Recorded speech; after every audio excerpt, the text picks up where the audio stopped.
Oh, this is I call this story the ski god story, which is kind of creepy to me because, anyways, uh, so my brother and I were totally into water skiing, starting in like late junior high, and just skied a lot.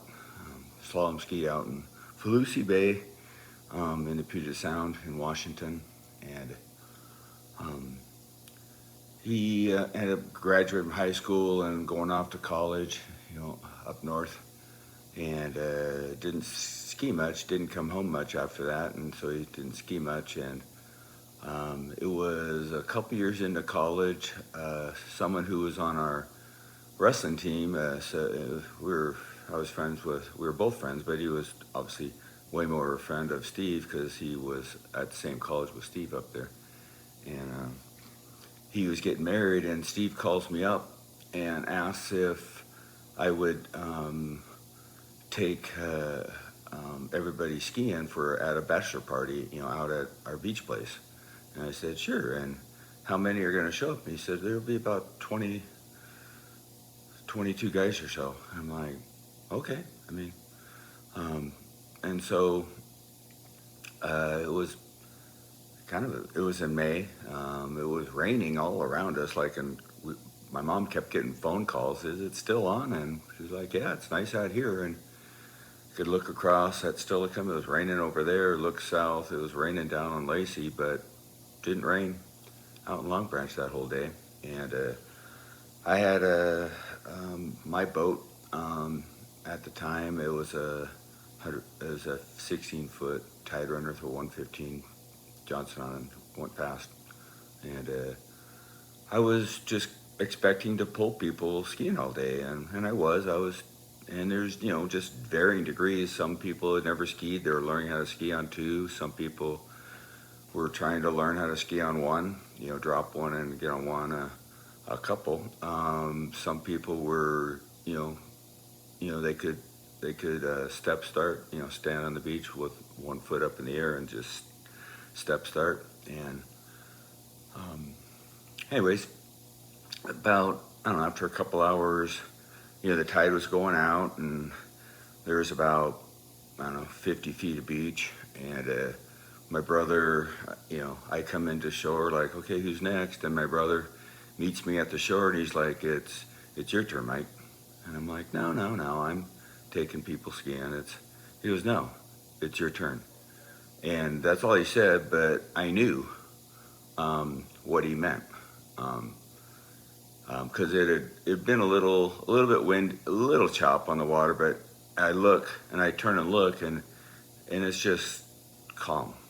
And we're the only boat out there, and it was, he wanted me to ski and do well to kind of show, um, represent the family for me and him, like, because we had, a bit of a reputation. People, had heard that, oh, we're good skiers and stuff, but a lot of them hadn't seen us ski. I mean, they're new friends he had made, and there's only a handful of guys who had actually been out there skiing with us over the years. And not like we were pro skiers or anything. I mean, there's people who are better than us, so I'm not sitting there saying we're professional skiers.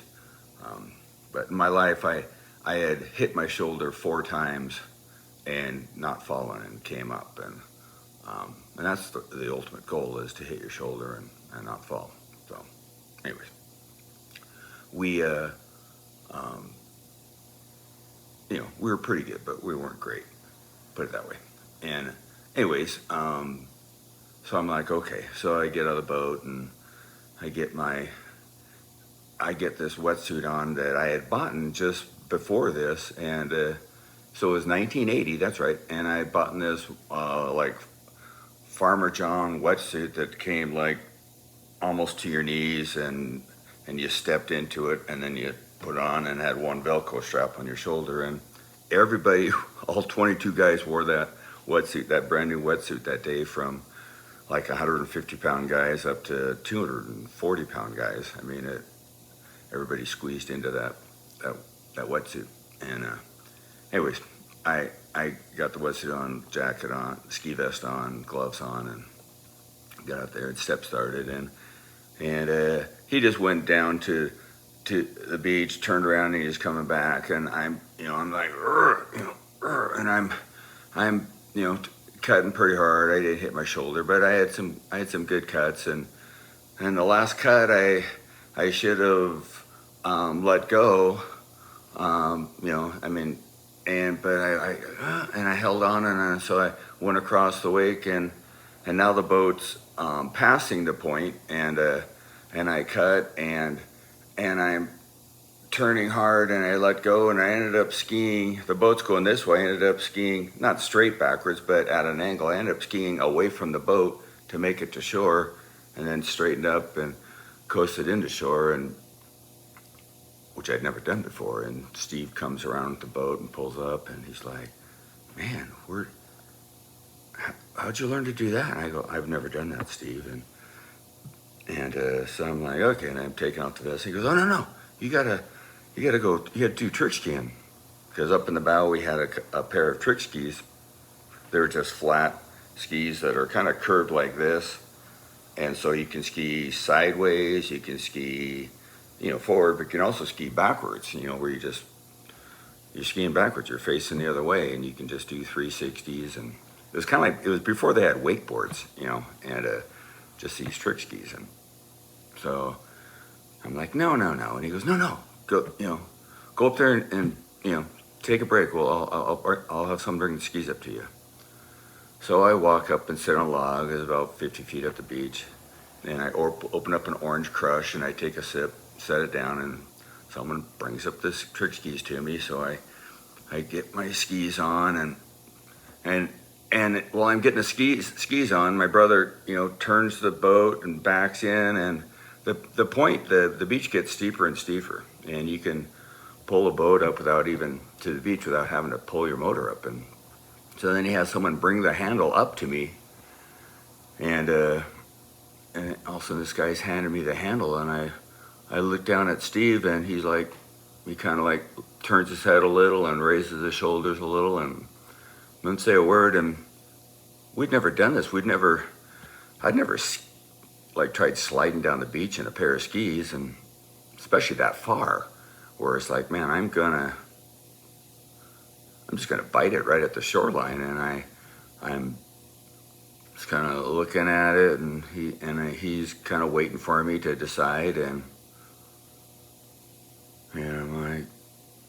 I give him a little nod, like, okay, let's give this a try. And so I'm putting a lot of trust in him, and I'm just taking a risk. And I'm like, and I'm thinking I'm just gonna hit the shoreline and just face plant. And he hits it slowly. He's just trying to, as I'm going down the beach, I'm accelerating because I'm sliding downhill, and I'm just starting to go faster and faster. He's slowly going faster and faster, just trying to, keep me from having slack in the rope. And I get to the shoreline, and I'm expecting face plant, and the skis are bent, remember, and they just hit, and they just want to go through the water and up, and that's what they do. And I just get hit with a spray of water in my face, and I'm in the air and slap. I'm on my skis on top of the water, and he straightens out. And so, I cut out and I do a jump, and, I do some 360s. He comes by, and I do some 360s, going by. And, everybody there had never seen anybody do 360s. I come by and I ski by backwards. And then I do some 360s, and it's like, okay, I'm done. That's all I could do. I couldn't like step over the rope or do other tricks, or like jump, do like some of these insane guys do on these wakeboards and stuff. It's like, my repertoire was pretty limited. And so then at the end, what we'd always do is we'd kind of go out and then come in and along shore and just go full bore and then whip. And you just skip across the water like a rock. And well, Steve he just went straight out, and then turned around, and I just gave him the thumbs up, like, yeah, whip me in, but I'm realizing, oh well, he's aiming right at the shore, not coming along the shore, where it's just a lot easier to do, where you just skid along the shore. Now I'm aiming right at the shore, and the boat went 45, and he turns it as sharp as he can, and I even give a pull, and so I'm going 55 or 60 on the water. I mean, I'm having to lean forward to keep from just getting pushed over backwards, and I'm just skipping along, and I let go, and right away I realize, oh, I'm too close. I mean, I'm gonna skip right into the beach, and so now it's decision time. I should just fall. That's what I should have done, and I'm thinking. All of a sudden, the thought pops in my head. It's like, wait, I slid down the beach. Maybe I can slide up the beach, and I'm like, and there's just pause, and everything in me saying just fall, and I'm just, I would just skip, and tumble, and fall, and I'd be all right. But in the moment of turned into a long moment of hesitation, trying to decide, now it's too late. If I fall, I'm just gonna skip, tumble into the beach. So I'm the pig. I'm committed, and I'm going like, now I'm going about probably like 40 miles an hour, and I hit the beach fast, and I think I'm just gonna, cause it's kind of steep, but I just slide up the beach, and I stop like 6 inches from the log that I was sitting on, and I jump up and do a 180 and sit down, and I reach over, there's my orange crush right there. I pick my orange crush up, take a sip, set it down. I cross my legs with my skis still on, and there's 22 guys on the beach. They all circle, do a half circle, like 2 half circles, and between me and the water, facing me, and they get down and they just start going, oh, ski god, we are not worthy. And I'm just like, oh my gosh, I've never done that before. I'm so thankful. I fell over backwards, just incredulous. I couldn't believe it happened, and I sat back up, and then I'm like, I've never done that. I'm thankful I didn't get hurt. And my brother, he's already turned around and pulled in. He comes walking up, and he's just like, I can't believe you did that, Mike. And I'm like, I can't believe that either. I'm so thankful I didn't get hurt. But anyways, I say this, wanting to really, give God the glory. I don't want to glorify myself. I just thank God for the opportunity that I got to ski, and I thank God for my parents, and that we got to ski a lot. And, I just thank God for His love and grace.